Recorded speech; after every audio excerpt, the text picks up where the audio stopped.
Say whatever you want, but I'm not going to stand for brother, personal you got it attacks. wrong. Say you were whatever you want. preposterously and stupidly wrong. So, okay, all right. Can I just finish a goddamn thought ever on this show? No, not if you're personally attacked. I admitted I was wrong. I don't need you to call me stupid. Okay. Can I just say, it's great to see you Democrats all getting along so well. Who taught you manners? It's lovely to see a post-election harmony as you all come together again. Hey, Allan, right now. What is up, everyone? Welcome to one of the most chaotic debates ever seen on Piers Morgan Uncensored. Tonight, we've got Cenk Uygur, the fiery host of The Young Turks, and Allan Lichtman, the so-called election guru. They're clashing over everything from Elon Musk's influence to the state of the Democratic Party. This is a no-holds-barred war of words, with Piers Morgan throwing in zingers of his own. Both men interrupt, insult, and talk over each other, but who's actually making sense? Spoiler, it's not who you think. Get ready for contradictions, hypocrisy, and some jaw-dropping moments. Let's get into it. We had a huge change this time, a 300 billionaire, a guy who's richer than most countries of the world, who controls X, spreading vast disinformation. According to reports, billions upon billions of viewers saw his disinformation. People have a completely distorted view of the economy. What was the disinformation? Inflation is going up. Let me pin you down on that, though. You say Elon Musk was spreading disinformation. Like what?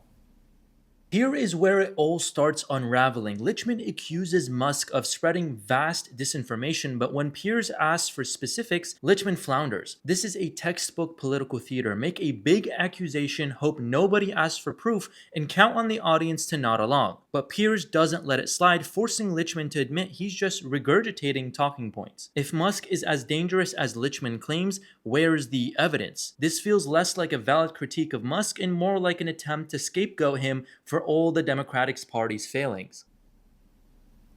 Yes, he is spreading vast disinformation that's sunk in. Even people who think their own financial situation is pretty good think inflation is going up when it's been cut by 75%, that unemployment but it's still is inflation. a near high when it's still inflation, near Professor. a low. On that point, see, it's interesting. You would say that's disinformation, but the point is that inflation is still not zero. Therefore, prices are still going up. Therefore, people... The only way you get inflation to zero is with a recession. Yeah, but here's my point. Obviously. Here's my point. Yeah, but here's my point. Democrats kept telling the American people rather arrogantly, I thought, the economy's in really good shape. Meanwhile, inflation still exists. In other words, prices have continued to go up and up and up, albeit not at the same rate they were going up. But if it wasn't zero, and it wasn't, it was like 2.5% or whatever by the end, that is still inflation. So it's not disinformation to say Americans are still suffering inflation. The only way you get it to zero is a recession, is deflation. That's ridiculous. Inflation has been cut by 80%, but it's not just inflation that people are wrong about. But do you accept inflation means prices are still going up? Do you accept prices were still going up? Of course. Right, so that's the point. They always do, unless you have a recession. That's not disinformation, that's ridiculous. Then, is it? By Elon Musk, and that it's isn't disinformation about every other aspect of the economy as well. Disinformation about undocumented immigrants, like they're the bloodthirsty killers. They are the most law-abiding segment of our society. This is a pretty heated debate. I'd love if you guys could leave your opinions or thoughts down in the comments below. This is a place for discussion as we're watching this clip. Also, be sure to give us a like and subscribe while you're down there. Really helps out the channel. Let's get back into it.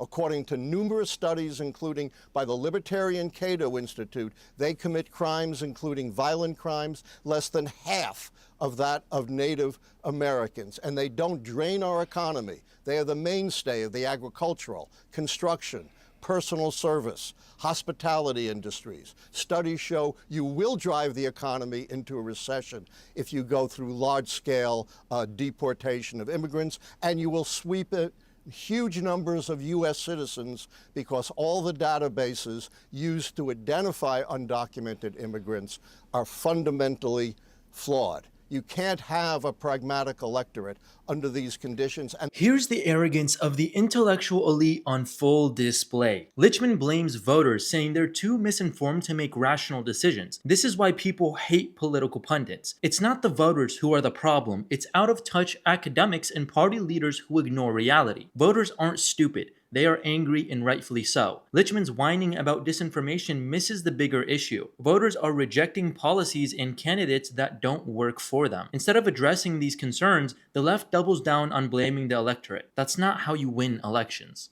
The mainstream media is utterly feeble. It spends 20 times more time on meaningless polls within the margin of error than it does telling truth to power and indicating the consequences of this election. But it is it's okay. being taken over by billionaires. Okay, I'm going to come to Cenk. I mean, Cenk, you know, the biggest deporter in American presidential history was Barack Obama, who deported over 3 million people. This idea that Trump is going to become, you know, some outlier in terms of mass deportation. The great mass deporter was actually a Democrat president, Obama, by a long way, by the way. So this idea of like disinformation, I think some of it was disinformation, but it's, you know, I think the idea that this election was only won through right-wing disinformation, I'm afraid, I view that as a total delusion by the Democrats. Again.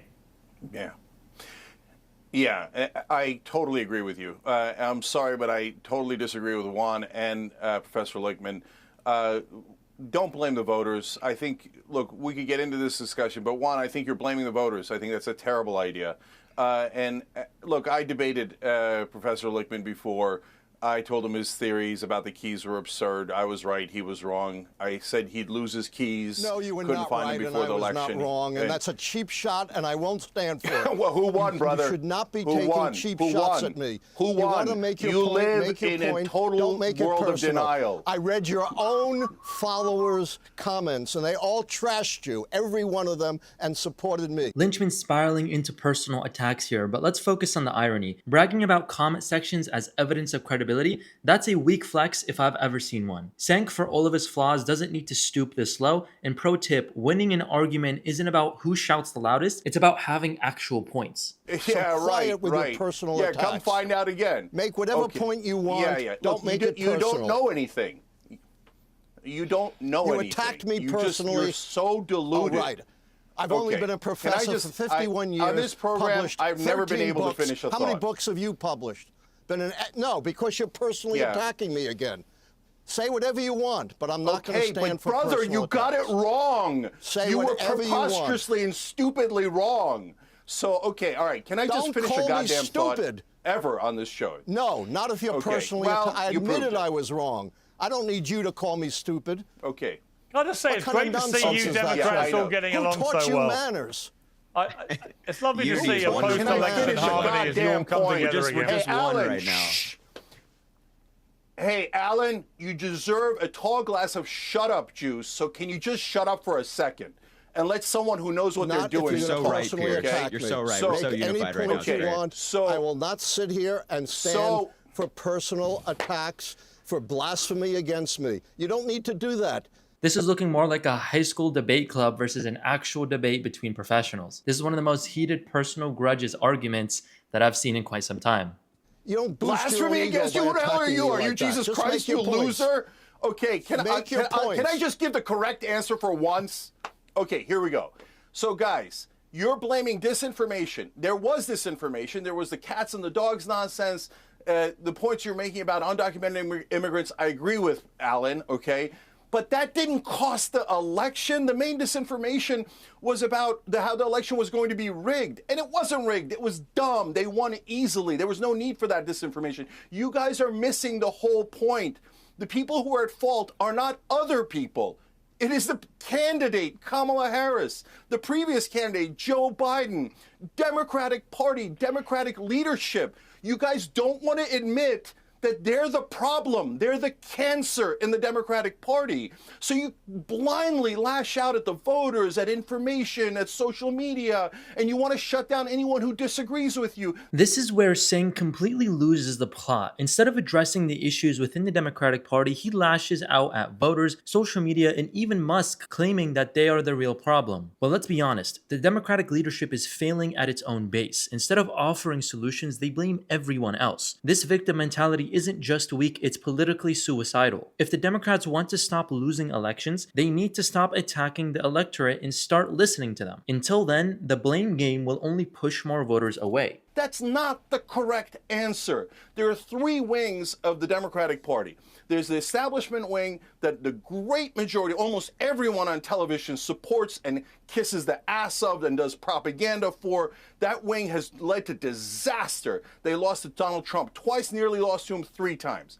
And then the other wing is called the progressive wing, but those are two different sets of people. In the progressive, so-called progressive wing, what you have is the identitarian left, the people who do what the right wing would call woke politics and identity politics, and that is disastrous. That's what the trans ad was at the end, and it cost us. The most popular part of the Democratic Party is the populist left. That is the Bernie Sanders 2016 campaign. That part says, let's do super popular economic proposals like paid family leave, higher minimum wage, universal health care, public option. Let's do all of these things. And the establishment goes, no, our corporations don't want that. Our donors don't want that. So we'll just do identity politics. And maybe identity politics will unite the left. But it didn't. Identity politics led to disaster. It was a poison within the Democratic Party, used ironically by the establishment Democrats because they didn't want to talk about popular proposals that we have because their donors hate those proposals. This debate exposes everything wrong with the modern political discourse. Lichtman hides behind academic jargon and vague accusations while Cenk's emotional outbursts draw out his occasional valid points. Meanwhile, Piers Morgan serves as the voice of reason, cutting through the nonsense and exposing the hypocrisy on both sides. And the takeaway, the Democratic Party needs to stop blaming voters, stop leaning on identity politics, and start addressing the issues that actually matter. Until then, debates like these will only continue to highlight just how out of touch their leadership really is. I'd love to hear your guys' thoughts or opinions down in the comments below. If you agree or disagree with a lot of the points made here, be sure to give us a like and subscribe, really helps out the channel, and we'll see you guys in the next one.